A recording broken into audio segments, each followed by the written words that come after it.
Hello বন্ধুরা, America নামটি শুনলেই আমাদের মাথার ভেতর চলে আসে উঁচু উঁচু বিল্ডিং, আধুনিক চলাফেরা এবং বিলাসবহুল জীবনযাপন। তাছাড়া বর্তমানে পৃথিবীর সবচেয়ে শক্তিশালী সামরিক শক্তির দিক থেকেও পুরো বিশ্বজুড়ে আমেরিকা শীর্ষে রয়েছে। কিন্তু আপনি জানলে অবাক হবেন, আরও ৩০০-৪০০ বছর আগে এই আমেরিকার কোনো অস্তিত্বও ছিল না।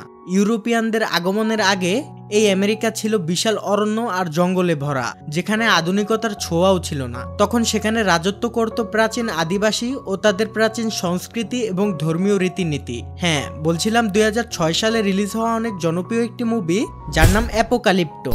এটি মূলত একটি অ্যাকশন থ্রিলার মুভি। এই সিনেমাটি আমাদের নিয়ে যাবে মায়া সভ্যতার পতনের দিনগুলোতে। তবে এটা শুধু ইতিহাসের গল্প নয়, বরং এর মধ্যে লুকিয়ে আছে এক অসাধারণ বেঁচে থাকার সংগ্রাম। সেখানে মানুষ বেঁচে থাকার জন্য শুধু শিকার নয়, বরং শত্রুদের হাত থেকেও বেঁচে থাকার জন্য লড়াই করতে হতো। এক কথায় বলতে গেলে সেখানে ছিল শুধু রক্তপাত আর রক্তপাত। তবে সবকিছুই চিরস্থায়ী হয় না, একসময় এই সভ্যতাগুলোকেও পতনের মুখোমুখি হতে হয়। ইউরোপিয়ানরা যখন আমেরিকার মাটিতে পা রাখলো, তখনই ধীরে ধীরে এই প্রাচীন মায়া সভ্যতাগুলো হারিয়ে যেতে লাগলো। আজকের মুভিতে আমরা দেখতে চলেছি কিভাবে এক সাধারণ মানুষ তার পরিবারকে বাঁচানোর জন্য অসাধারণ লড়াই করে। এই সভ্যতা কিভাবেই বা গড়ে ওঠে আর কিভাবেই তা এক মুহূর্তে ধ্বংস হয়ে যায়। তাহলে চলুন ঘুরে আসি ইতিহাসের রোমান্স আর ভয়াবহতার গল্প থেকে। তো গল্পের শুরুতে দেখা যায় অনেকগুলো আদিবাসী জঙ্গলের ভিতরে পশু শিকার করছে। তাদের এই গোত্রের নাম ছিল কাবিলা। তারা এখনো পুরনো রীতি অনুসারে বসবাস করে, মানে পুরো আমেরিকা এখনো জঙ্গলে ভরা। তারা এখানে আদিবাসী হিসাবে বসবাস করে। তো তারা এখানে একটি পশু শিকার করেছে। আর এই দলের যে সর্দার ছিল তার নাম হচ্ছে ফ্লিন্ট স্কাই। আর এই ছেলেটি হচ্ছে আমাদের মুভির প্রধান চরিত্র, যার নাম জাগুয়ার পাউ। তো এবার সবাই ওই পশুটার মাংস ভাগাভাগি করে এবং নিজেরা নিজেদের মধ্যে হাসি ঠাট্টা করে। আসলে এই গ্রামের মানুষরা এভাবেই অনেক আনন্দে ছিল। কিন্তু হঠাৎ তারা সবাই খেয়াল করে তাদের পিছনে ঝোপের মধ্যে কিছু একটা রয়েছে। তখন সেই ঝোপের মধ্য থেকে তাদের মতো একদল অন্য আদিবাসী বের হয়ে আসে। তখন এই দলের সর্দার তাদের বলে, তোমরা কি চাও? তোমরা জানো না এটা আমাদের এরিয়া? তখন অপর পাশের আদিবাসীদের মধ্যে থেকে একজন মাছ শিকারী বলে, আমরা কোনো ঝামেলা করতে আসিনি, আমরা তোমাদের এলাকা দিয়ে পার হতে চাই। এর বিনিময়ে আমরা তোমাদের কিছু মাছ দিচ্ছি, যেটা আমরা কিছুক্ষণ আগেই শিকার করেছি। আসলে তাদের সেখানকার রীতি ছিল এক দল অন্য দলের এলাকায় প্রবেশ করতে পারবে না, এবং যদি প্রবেশ করে তাহলে তাদের খাবারের কিছুটা অংশ তাদের দিতে হবে। তো নিয়ম অনুযায়ী তারা তাদের মাছ গ্রহণ করে এবং তাদের থেকে কিছুটা মাংস দিয়ে তাদের চলে যেতে বলে। তখন জাগুয়ার পাও দেখতে পায় তারা প্রত্যেকেই অনেক ভয় পেয়ে আছে। তাদের গোত্রের অনেকেই রক্তাক্ত আর আহত হয়ে আছে। সে তাদের জিজ্ঞাসা করে, তোমাদের কি হয়েছে? তখন তাদের দলের সেই মাছ শিকারীটি বলে, আমাদের কাবিলা ধ্বংস হয়ে গিয়েছে, আমরা নতুন কাবিলার সন্ধানে যাচ্ছি। এরপর তারা তাদের গোত্রের সবাইকে নিয়ে সেখান থেকে চলে যায়। কিন্তু জাগুয়ার পাও তাদের কাবিলা কিভাবে ধ্বংস হলো এটা জানার জন্য তাদের পিছু নিলে তাদের দলের সর্দার, যে কিনা জাগুয়ার পাওয়ের পিতাও ছিল, সে তাকে তাদের পিছে যেতে নিষেধ করে। এরপর তারা সবাই তাদের শিকার করা পশুর মাংস নিয়ে তাদের কাবিলায় ফিরে আসে। আর তাদের কাবিলার অবস্থা অনেক ভালো ছিল। এখানকার প্রত্যেকটা মানুষ খুবই হাসি খুশি আর আনন্দে ছিল। এরপর জাগুয়ার পাও তার বাসায় যায়। তার বাসায় তার ছেলে আর স্ত্রী ছিল। তার স্ত্রী এখন গর্ভবতী, আর অল্প কয়েকদিনের মধ্যে তাদের সংসারে একজন নতুন অতিথি আসবে। জাগুয়ার তার স্ত্রী আর সন্তানকে খুব ভালোবাসতো। এরপর রাতের বেলা ওই কাবিলার মানুষ খুব নাচ গান আর আনন্দ করছে এবং নিজেদের মধ্যে খুব ভালো সময় কাটাচ্ছে। কিন্তু জাগুয়ার আজকে সকালে ওই কাবিলাগুলোর সাথে কি ঘটেছে এটা নিয়ে খুব চিন্তায় রয়েছে। যাই হোক, এরপর রাত হয়ে গেলে তারা সবাই ঘুমিয়ে পড়ে। তখন দেখা যায় জাগুয়ার স্বপ্নের ভিতর দেখতে পায় সকালে ঘটে যাওয়া সেই মাছ শিকার করা লোকটি পেট কাটা অবস্থায় দাঁড়িয়ে আছে, আর তার শরীরে থাকা হৃৎপিণ্ড তার হাত দিয়ে ধরে আছে, আর পাশে থেকে জোরে জোরে কুকুর চিৎকার করছে। আর সে জাগুয়ারকে তাদের কাবিলা থেকে পালিয়ে যেতে বলে। আর এই স্বপ্নটা দেখার পর জাগুয়ারের ঘুম ভেঙে যায়। তখন সে খেয়াল করে সেখানে সত্যি সত্যি কুকুর চিৎকার করছে। তখন সবে ভোর হয়েছে, এখনো তাদের কাবিলার কেউ ঘুম থেকে উঠেনি। তখন বাইরে দেখা যায় একজন ভয়ঙ্কর লোক, যার নাম জিরো উল। তার নির্দেশে তার দলের বাকিরা হাতে মশাল নিয়ে তাদের কাবিলা হামলা করতে যায়। এদিকে কিছুক্ষণ পর কুকুরটি ডাক বন্ধ করে দেয়। আর জাগুয়ার যখন এটি দেখার জন্য বাসার বাইরে বের হয়, তখন সে দেখতে পায় বেশ কয়েকজন অচেনা লোক হাতে মশাল নিয়ে তাদের কাবিলায় লুকিয়ে লুকিয়ে হামলা করছে, আর ওদের সমস্ত বাড়িঘরে আগুন লাগাতে শুরু করে দিয়েছে। এটি দেখে জাগুয়ার তার স্ত্রী সন্তানকে নিয়ে বাইরে বের হয়ে যায়, আর সে তাদের নিয়ে একটি কুয়োর কাছে চলে আসে এবং তার ছেলে আর গর্ভবতী স্ত্রীকে দড়ির সাহায্যে নিচে নামাতে শুরু করে। তখন ওই আক্রমণকারী দলের একজন তাদের দেখে ফেলে এবং ওই লোকটি দৌড়ে জাগুয়ারের কাছে আসতে থাকে। তখন জাগুয়ার এটি দেখে দ্রুত তার স্ত্রী সন্তানকে নিচে নামাতে শুরু করে, আর তাড়াতাড়ি করতে গিয়ে তার স্ত্রী নিচে পড়েও যায়। তো ওদিকে লোকটি জাগুয়ারের কাছে পৌঁছে যায়, কিন্তু জাগুয়ার ওই লোকটিকে পা দিয়ে লাথি মেরে ফেলে দেয়। আর লোকটি যখন কুয়োতে পড়েই যাবে, তখনই জাগুয়ার তার তার পা ধরে ফেলে, কিন্তু ওই লোকটি দেখে ফেলে যে কুয়োর মধ্যে তার স্ত্রী আর সন্তান রয়েছে। আর এই খবর সে বাইরে কাউকে বলার আগেই জাগুয়ার তাকে মেরে ফেলে। তো জাগুয়ার তার স্ত্রীকে বলে আমাকে আমার লোকদের সাহায্য করতে যেতে হবে, কিন্তু তার স্ত্রী আর সন্তান তাকে যেতে মানা করে। তখন জাগুয়ার তার স্ত্রীকে বলে আমি প্রমিস করছি আমি খুব দ্রুতই তোমার কাছে ফিরে আসব। আর সে একটি দড়ি গাছের সাথে বেঁধে রাখে, যাতে তার আসতে দেরি হলে তার স্ত্রী ওই দড়ি বেয়ে উপরে উঠে আসতে পারে। এরপর সে চলে যায় তার গোত্রের লোকজনকে বাঁচানোর জন্য। এদিকে দেখা যায় ওই আক্রমণকারী আদিবাসীরা জাগুয়ারদের দলের অনেককেই বন্দী করে ফেলেছে এবং অনেককে মেরেও ফেলেছে। তো জাগুয়ার এখানে এসে দেখতে পায় একজন তার বাবাকে মারার চেষ্টা করছে। তখন সে তার বাবাকে বাঁচিয়ে সেই লোকটিকে মারা শুরু করে, কিন্তু সেই লোকটা যার নাম ছিল মিডলাই সে তার ছুরি দিয়ে জাগুয়ারের উপর হামলা করে। জাগুয়ারকে সে প্রায় মেরেই ফেলেছিল, কিন্তু জাগুয়ার তার ছুরি ঘুরিয়ে তাকেই মারতে যায়। সে যখন মিডলাইকে মেরেই ফেলবে তখন সেই আদিবাসীদের সর্দার জিরো উলফ চলে আসে আর সে জাগুয়ারকে বন্দী বানিয়ে ফেলে। কিন্তু তখনই দেখা যায় ওই মিডলাই জাগুয়ারকে মেরে প্রতিশোধ নিতে চায়, কিন্তু তাদের সর্দার তাকে আটকে দেয়। সর্দার বলে ওকে আমাদের প্রয়োজন। এখন দেখা যায় তাদের পুরো কাবিলার আদিবাসীরা ওই আক্রমণকারী আদিবাসীদের কাছে বন্দী হয়ে গেছে। তখন জাগুয়ার তার বাবার দিকে তাকিয়ে বলে বাবা আমাকে ক্ষমা করে দিও, তোমাদের সাথে আমি লড়াই করতে পারলাম না। আর এই কথা মিডলাই শুনে ফেলে আর সে বুঝতে পারে ওই লোকটি জাগুয়ারের বাবা। তখন সে জাগুয়ারের রাগ তার বাবার উপর দিয়ে নিয়ে নেয়, মানে জাগুয়ারের বাবা ফ্লিন্ট স্কাইকে তার সামনেই মেরে ফেলে আর চোখের সামনেই তার বাবা অর্থাৎ পুরো কাবিলার সর্দার মারা যায়। আর জাগুয়ারকে মিডলাই অনেক জোরে আঘাত করে, ফলে সে সেন্সলেস হয়ে যায়। এরপর তার যখন জ্ঞান ফিরে সে দেখতে পায় তার সকল সাথীদের আটকিয়ে রাখা হয়েছে। এরপর সে যখন কুয়োর দিকে তাকায় তখন সে বুঝতে পারে তার স্ত্রী সন্তান কুয়োর ভিতরেই রয়েছে। তো এদিকে আক্রমণকারী সর্দারের ছেলে জাগুয়ারকে কুয়োর দিকে তাকিয়ে থাকতে দেখতে পায় আর তার সন্দেহ হয়, তাই সে কুয়োর দিকে যায় এবং দেখে একটি দড়ি কুয়োর ভিতরে ফেলে রাখা হয়েছে। তো সন্দেহর বশে সে কুয়োর দিকে তাকায়, কিন্তু সেখানে সে কাউকেই দেখতে পায় না, কারণ জাগুয়ারের স্ত্রী আর সন্তান কুয়োর ভিতরে একটি বড় পাথরের নিচে লুকিয়ে আছে। তো সে উপর থেকে একটি বড় পাথর নিচে ফেলে, কিন্তু কারো কোনো সারা শব্দ পায় না, তাই সে ওই দড়িটা কেটে সেখান থেকে চলে আসে। এখন ইচ্ছা করলেও জাগুয়ারের স্ত্রী আর সন্তান দড়ি বেয়ে উপরে আসতে পারবে না। তো ওই আক্রমণকারী আদিবাসীরা তাদের সবাইকে নিয়ে রওনা শুরু করে আর তাদের বাচ্চাদের তারা এখানেই রেখে যায়, কিন্তু তাদের ছোট ছোট বাচ্চারা তাদের বাবা মার পিছু পিছু যেতে থাকে। আর এদিকে ওই কুয়োর মধ্যে জাগুয়ারের স্ত্রী আর সন্তান আটকে রয়েছে। উপরে কাবিলার সমস্ত আদিবাসীদের সাথে কি হয়েছে তারা কিছুই বুঝতে পারছিল না, আর এখন বাইরে থেকে কোনো সাহায্য ছাড়া ওদের পক্ষে ওই কুয়ো থেকে বেরিয়ে আসাও কোনোভাবে সম্ভব না। এদিকে বন্দীদের যখন জঙ্গলের মধ্যে দিয়ে নিয়ে যাওয়া হয় তখন তারা সেই কাবিলার লোকদেরকেও দেখতে পায় যাদের সাথে গতকাল সকালেই দেখা হয়েছে। তার মানে এই আক্রমণকারী আদিবাসীরা তাদেরকেও বন্দী করে ফেলেছে। এরপর তাদের সবাইকে নিয়ে তারা তাদের আস্তানার দিকে যেতে থাকে।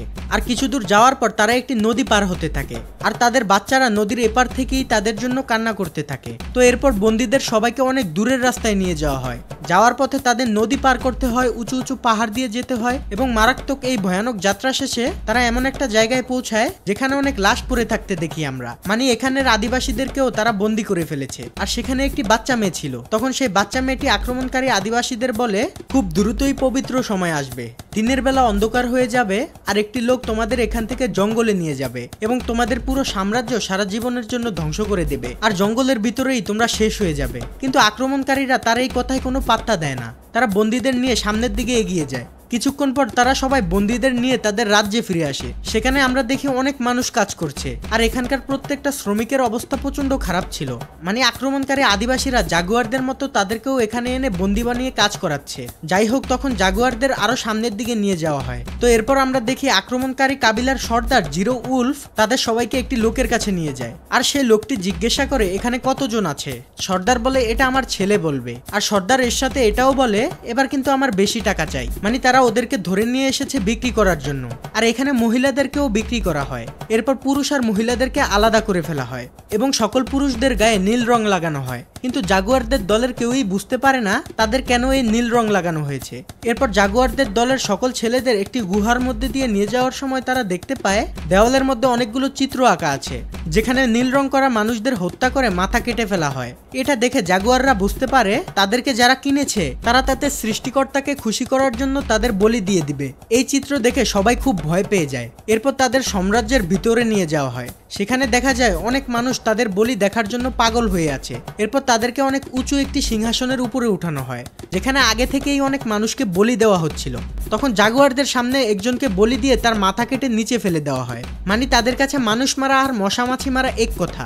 যাই হোক, এটা দেখে জাগুয়ার সহ তার দলের সবাই অনেক ভয় পেয়ে যায়। এরপর জাগুয়ারদের দলের একজনকেও বলি দেওয়া দেওয়া হয়। তখন তারা বুঝতে পারে এখান থেকে আর বেঁচে ফেরার চান্স নেই। এরপর যখন জাগুয়ারকে বলি দেওয়ার জন্য শোয়ানো হয় তখন সে তার স্ত্রী সন্তানদের কথা মনে করতে থাকে। এরপর যখনই তাকে বলি দিতে যাবে তখন সূর্যগ্রহণ হয় আর চারিদিকে সবকিছু অন্ধকার হয়ে যায়। আর তারা বলি দেওয়া বন্ধ করে প্রার্থনা করা শুরু করে। আর তাদের রীতি ছিল সূর্যগ্রহণ হয়েছে তার মানে তাদের সৃষ্টিকর্তা খুশি হয়ে গেছে, এখন আর কাউকে বলি দিতে হবে না। এজন্য জাগুয়ার সহ তার দলের বাকিদের আর বলি দেওয়া হয় না। তো সূর্যগ্রহণ শেষ হলে তাদেরকে অন্য একটি জায়গায় নিয়ে যাওয়া হয়। আর সেখানে বড় একটি মাঠ ছিল আর ওপাশে ছিল ঝোপ। তো মিডলাই তাদের সবাইকে বলে তোমরা যদি বাঁচতে চাও তাহলে তোমাদের ওই ঝোপের মধ্যে দিয়ে পালিয়ে জঙ্গলে ফিরে যেতে হবে। আর তাদের সর্দার তার ছেলের হাতে হাতিয়ার দিয়ে ঝোপের কাছে যেতে বলে আর সে দৌড়ে ঝোপের কাছে চলে যায়। এরপর তাদের দুজন দুজন করে পালিয়ে যেতে বলে। মিডলাই তাদের হাতের বাঁধন খুলে দিলে তারা দুজন দৌড়ে যেতে থাকে জঙ্গলের দিকে। কিন্তু দেখা যায় পিছন থেকে আক্রমণকারীরা তাদের দিকে তীর পাথর ছুঁড়ে মারছে,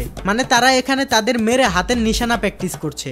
এরপর তাদের দুজনের মধ্যে একজনের মাথায় পাথর পড়ে আর অন্যজনের বুকে তীর লাগে, তারা দুজন সেখানেই পড়ে যায়। এরপর জাগুয়ার আর ওই মাছ শিকারী লোকটিকে জঙ্গলের দিকে যেতে বলে, কিন্তু তারা এখানে একটু বুদ্ধি খাটিয়ে দৌড়াতে থাকে। তারা সোজাসুজি না দৌড়ে জিগজ্যাগ স্টাইলে দৌড়ায়, এতে করে আক্রমণকারীরা তাদের মারতে পারে না। কিন্তু আক্রমণকারীরা তো আর যে সে আক্রমণকারী নয়, তখন তারা নিশানা করে একটি তীর মারলে সেই তীর ওই মাছ শিকারীর মাথার পিছন দিয়ে ঢুকে সামনে দাঁত ভেঙে বের হয়ে যায়। এরপর জাগুয়ারেরও একটি তীর লাগে, কিন্তু সেটা তার বুকের এক সাইডে লাগে। তখন সর্দারের ছেলে জাগুয়ারকে মারতে আসে, কিন্তু জাগুয়ারের গোত্রের একজন লোক তার পা টেনে ধরে আর জাগুয়ারকে পালিয়ে যেতে বলে। তখন সে সর্দারের ছেলে ওই লোকটিকে মেরে ফেলে। এরপর ছুরি নিয়ে সে যখন জাগুয়ারকে মারতে যায়, জাগুয়ার তার বুকের অর্ধেক তীর ভেঙে সর্দারের ছেলের গলায় ঢুকিয়ে দেয়। আর তারপর জাগুয়ার সেখান থেকে জঙ্গলের ভিতর পালিয়ে যায়। তখন ওই আক্রমণকারীদের সর্দার তার ছেলেকে এই অবস্থায় দেখে পাগলের মতো হয়ে যায় আর সে জাগুয়ারকে মারার জন্য তার লোকদের নিয়ে জঙ্গলের দিকে ছুটে যায়। এদিকে জাগুয়ার তার ব্যথা সহ্য করতে না পেরে একটি গাছের উপর উঠে লুকিয়ে পড়ে।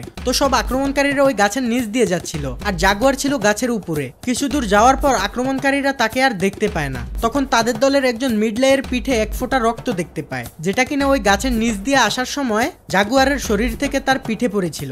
তখন তারা বুঝতে পারে জাগুয়ার হয়তো কোনো গাছের উপরে রয়েছে। তো এরপর তারা জাগুয়ারকে খুঁজতে আবার পিছনের দিকে যেতে থাকে। এদিকে যে গাছের উপর জাগুয়ার লুকিয়ে ছিল ওই গাছের উপরে একটা ব্ল্যাক প্যান্থরের বাচ্চাকে দেখা যায়। এই প্রাণীটিকে জাগুয়ারও বলা হয় আর তার পাশে জাগুয়ারের মাকেও দেখা যায়। মানে সত্যিকারের জাগুয়ার এখন জাগুয়ার পাউকে আক্রমণের জন্য ধাওয়া করে। আর জাগুয়ার পাউ তখন ওই জাগুয়ারের থেকে বাঁচার জন্য আক্রমণকারী কাবিলারা যেদিকে গিয়েছে সেদিকে দৌড়ে যেতে থাকে। আর প্রাণী জাগুয়ারটা বা ব্ল্যাক প্যান্থরটা যখন জাগুয়ার পাউকে ধরেই ফেলবে তখনই ওই আক্রমণকারী কাবিলার একজন লোক মাঝখানে চলে আসে আর ব্ল্যাক প্যান্থরটা তখন ওই লোকটিকে ধরে মেরে ফেলে আর জাগুয়ার পাউ সেখান থেকে পালিয়ে যায়। আক্রমণকারীরা ওই জাগুয়ারটিকে বা ব্ল্যাক প্যান্থরটিকে মেরে ফেলে, কিন্তু তাদের দলের সেই লোকটি জাগুয়ারের কামড়েই মরে যায়। এতে তারা জাগুয়ার পাউয়ের উপর আরো ক্ষেপে যায়। এরপর তারা তাকে মারার জন্য আবারও জঙ্গলে খুঁজতে থাকে। কিছু দূর গিয়ে তাদের দলের একজন একটি গাছের সাথে নীল রং দেখতে পায়। তখন তারা বুঝতে পারে জাগুয়ার এদিক দিয়েই গিয়েছে। ঠিক তখনই একটি বিষধর সাপ সেই লোকটিকে কামড়ে দেয়। এটি দেখে তারা আরো ক্ষোভ নিয়ে জাগুয়ারকে খুঁজতে থাকে। কিছু দূর যাওয়ার পর তারা জাগুয়ারকে দেখতে পায় আর এভাবে দৌড়াতে দৌড়াতে এক পর্যায়ে রাস্তা শেষ হয়ে যায়, কারণ সামনে একটা বিশাল খাড়া গিরিগাত আর ঝর্ণা ছিল।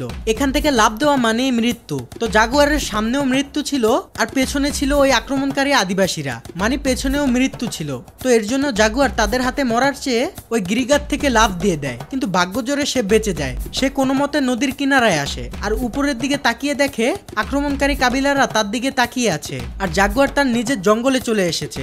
এখন তার ভিতরে আলাদা শক্তি কাজ করছে। সে তখন চিৎকার করে তাদের বলে, এখানে আমার দাদা শিকার করেছে, আমার বাবা শিকার করেছে, আমি নিজেও শিকার করেছি এবং আমার বাচ্চাও শিকার করবে, যদি সাহস থাকে আমার জঙ্গলে আয়। তার এত সাহসের কারণটা হচ্ছে ওদের জঙ্গলে কোন কোন জায়গায় ফাঁদ পেতে রাখা হয়েছে এগুলো শুধু ওরাই জানে। তো তখন ওই আক্রমণকারী দলের একজন কাবিলার সর্দারকে বলে, আমাদের মনে হয় ওর পেছনে যাওয়া প্রয়োজন নেই, ফিরে যাওয়া উচিত। আসলে সে ওই বাচ্চা মেয়েটির ভবিষ্যৎবাণীর কথাটি মনে করিয়ে দেয়, যে মেয়েটি বলেছিল সবকিছু অন্ধকার হয়ে যাবে আর একজন লোক তোমাদের জঙ্গলে নিয়ে যাবে এবং জঙ্গল থেকে তোমরা কখনো ফিরে আসতে পারবে না। এই কথাটি বলার কারণে সর্দার রেগে গিয়ে ওকে মেরে ফেলে। এরপর দেখা যায় ওরাও ঝর্ণা থেকে লাফ দেয় আর ওদের ভিতরে একজন পানির নিচে পাথরের সঙ্গে বাড়ি খেয়ে মরে যায় আর বাকিরা নদীর কিনারায় চলে আসে। এটা দেখে জাগুয়ার দৌড়ে পালাতে থাকে। কিছু দূর গিয়ে সে চোরাবালিতে পড়ে যায়। কোন রকমে সে সেখান থেকে উঠে আসে। তার পুরো শরীরে কাদা লেগেছিল। তখন সে মনে মনে বলে, আমি হচ্ছি জাগুয়ার পাউ, এই জঙ্গল আমার, এখান থেকে আমাকে কেউ বের করতে পারবে না, আমি কাউকে ভয় পাই না,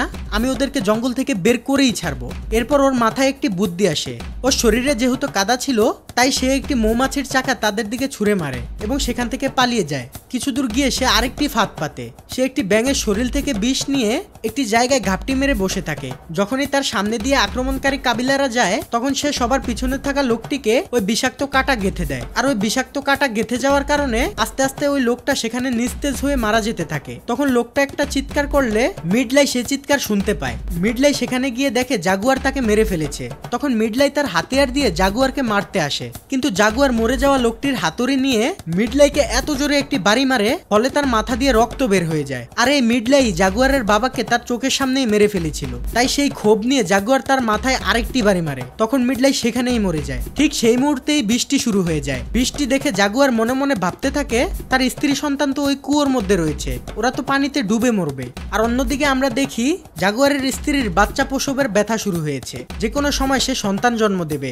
তো জাগুয়ার দৌড়াতে দৌড়াতে সেই কুয়োর কাছে পৌঁছে যায়। তার স্ত্রী তাকে দেখে বলে আমাকে তাড়াতাড়ি এখান থেকে বের করো, কিন্তু এখনো ওই আক্রমণকারী দলের 3 জন বেঁচে রয়েছে। তো জাগুয়ার দেখে তারা 3 জন তার দিকে আসছে, ফলে সে সেখান থেকে দৌড়ে চলে যায়। তো সর্দার বাদে বাকি 2 জন ওই কুয়োর কাছে থেমে দেখে কুয়োর ভিতরে জাগুয়ারের স্ত্রী আর সন্তান রয়েছে। আর অন্যদিকে সর্দার জাগুয়ারের পিছু নিয়েছে। কিছুটা দূরে গিয়ে সে জাগুয়ারের বুকে একটি তীর মারে, কিন্তু ভাগ্যক্রমে তীরটি জাগুয়ারের বুকের একটু উপরে লাগে। তখন জাগুয়ার দাঁড়িয়ে সর্দারকে বলে আমার সাথে লড়াই করতে আয়। সর্দারের মাথা তো পুরাই গরম, সে তীর ফেলে দিয়ে হাতে ছুরি নিয়ে দৌড়ে যেতে থাকে জাগুয়ারকে মারার জন্য। কিন্তু তখনই তার পায়ের সাথে লেগে একটি দড়ি ছিঁড়ে যায়। আসলে জাগুয়াররা এখানে পশু ধরার জন্য ফাঁদ পেতে রেখেছিল, যেটা আমরা সিনেমার প্রথমেই দেখেছিলাম। তো সেই ফাঁদটিতে ওই সর্দার মারা যায়। তবে জাগুয়ারকে এখান থেকেও পালাতে হয়, কারণ আরো 2 জন এখনো বেঁচে আছে। আর অন্যদিকে বৃষ্টির পানিতে কুয়াও ভরে যাচ্ছে, আর এই পানির মধ্যেই জাগুয়ারের স্ত্রী বাচ্চা প্রসব করে। তো এই সিনটা মুভির একটা কঠিন মুহূর্ত, যেটা আসলে এক্সপ্লেন করে বোঝানো সম্ভব না। যাই হোক, জাগুয়ার পালাতে পালাতে সমুদ্রের কিনারায় চলে আসে, আর তার পিছে ওই 2 জন লোকও চলে আসে। তারা 2 জন জাগুয়ারকে না মেরে তারা 3 জন সমুদ্রের দিকে অবাক হয়ে তাকিয়ে থাকে। তারা এমন একটা কিছু দেখেছে যেটা তারা এর আগে কখনো দেখেনি। তখন দেখা যায় সমুদ্রে অনেক বড় বড় জাহাজ রয়েছে, আর ছোট ছোট নৌকায় করে কিছু মানুষ এদিকে আসছে। তো এই সুযোগে জাগুয়ার ভয় পেয়ে কুয়োর দিকে চলে যায়, আর সে দেখে তার স্ত্রীর 2 সন্তান নিয়ে পানিতে ভেসে আছে। তখন সে তাদেরকে বাঁচিয়ে নেয়। আর মুভির শেষে আমরা দেখি জাগুয়ার তার পুরো পরিবারকে নিয়ে জঙ্গলে রয়েছে, আর তারা জঙ্গলের ভিতর থেকেই ওই বড় বড় জাহাজগুলোকে দেখছে। তখন জাগুয়ারের স্ত্রী বলে আমাদের কি ওই জাহাজের দিকে যাওয়া উচিত? তখন জাগুয়ার বলে না, জঙ্গলই আমাদের বাসস্থান, আমাদের জঙ্গলেই থাকতে হবে, আর এই জঙ্গলেই আমাদের নতুন জীবনযাপন শুরু করতে হবে। এরপর তারা জঙ্গলের ভিতরেই চলে যায়, আর তাদের এই সুখের সময়ের মধ্যে দিয়ে এই মুভিটি এখানেই শেষ হয়ে যায়। তো এই বড় বড় জাহাজগুলো হচ্ছে ইউরোপিয়ানদের জাহাজ, এবং তারা এখানে এসেছিল এই পুরো আমেরিকাটাকে কবজা করার জন্য। আর তাদের কাছে রয়েছে আধুনিক হাতিয়ার, যেগুলোর সামনে এসব জঙ্গলের মানুষ কোনো মোকাবেলাই করতে পারবে না। আর এই ইউরোপিয়ানরা আসার ফলেই তাদের এই মায়া সভ্যতা আস্তে আস্তে হারিয়ে যেতে থাকে, এবং তারা পুরো আমেরিকার আদিবাসীদের মেরে আস্তে আস্তে নিজেদের মতো করে আমেরিকা গঠন করে। একটা জিনিস ভাবতে খুব অবাক লাগে যে এই আমেরিকার বয়স হয়েছে সর্বোচ্চ 300 কিংবা 400 বছর, কিন্তু এরাই এখন পুরো পৃথিবীর মেইন হয়ে গিয়েছে। আসলে ইউরোপিয়ানরা একটা জিনিস, পুরো দুনিয়ার যত খুন খারাপি আর রক্তপাত সবচেয়ে বেশি মনে হয় ওরাই করেছে। আসলে ওরা সামরিক দিক থেকেও পৃথিবীর শীর্ষে রয়েছে, বিলাসবহুল জীবনযাপনের ক্ষেত্রেও শীর্ষে রয়েছে, খুন খারাপি আর অপকর্মের দিক থেকেও শীর্ষে রয়েছে। মানে ভালোর সবই ভালো, এমন একটা অবস্থা আর কি। যাই হোক, গল্পটি ভালো লাগলে একটি লাইক করতে পারেন এবং কমেন্টে নিজের মতামতটা জানিয়ে যেতে পারেন। আর হ্যাঁ, আপনারা আমার 1000 সাবস্ক্রাইবার পূর্ণ করে দিয়েছেন। এটা সম্ভব হয়েছে শুধুমাত্র আপনাদের ভালোবাসা এবং সমর্থনের জন্য। আমি সত্যিই অনেক কৃতজ্ঞ। আমাদের যাত্রা এখনো অনেক দূর, আর এই যাত্রায় আপনাদের ভালোবাসা নিয়েই এগিয়ে যেতে চাই। ভিডিও দেরিতে দেওয়ার জন্য ক্ষমা চাচ্ছি, সামনে আরো দ্রুত ভিডিও দেওয়ার চেষ্টা করব। আপনার কোনো পছন্দের মুভি থাকলে কমেন্টে লিখে যেতে পারেন, আমি সেটি এক্সপ্লেন করার চেষ্টা করব। দেখা হচ্ছে নেক্সট ভিডিওতে, ততক্ষণ সবাই ভালো থাকবেন, সুস্থ থাকবেন। আল্লাহ হাফেজ।